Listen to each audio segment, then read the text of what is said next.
Գոհություն մատուցեցեք Տիրոջը, նրա անունը կանչեցեք, նրա գործերը հայտնի դարձրեք ժողովուրդների մեջ, երգեցեք նրան, սաղմոս ասեք նրան, պատմեցեք նրա բոլոր հրաշալի գործերը, նրա սուրբ անվամբ պարծեցեք,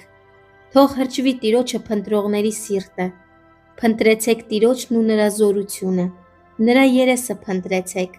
ամեն ժամանակ, հիշեցեք, նրա արած զարմանալի գործերը,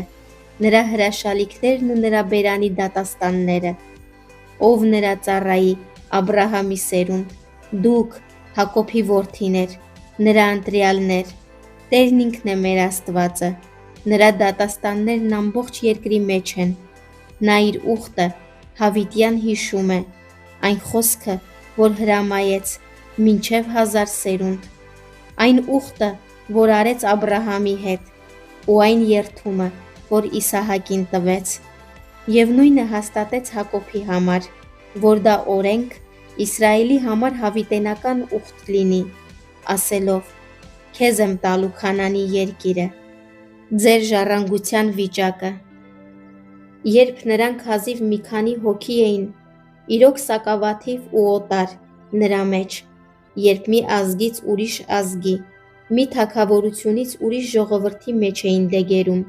նա որևէ մեկին թույլ չտվեց, որ նրանց նեղի, նույնիսկ թագավորներ հանդիմանեց նրանց պատճառով. «Իմ օծյալներին մի դիպչեք, ու իմ մարգարեներին վնաս մի հասցրեք»։ Համենայն դեպս սով բերեց երկրի վրա, կոտրեց հացի ամբողջ զորությունը, նրանց առջևից մարդ ուղարկեց, Հովսեփին, որ ծառայության ծախվեց, նրա ոտքերը կապանքներով ցավեցրին,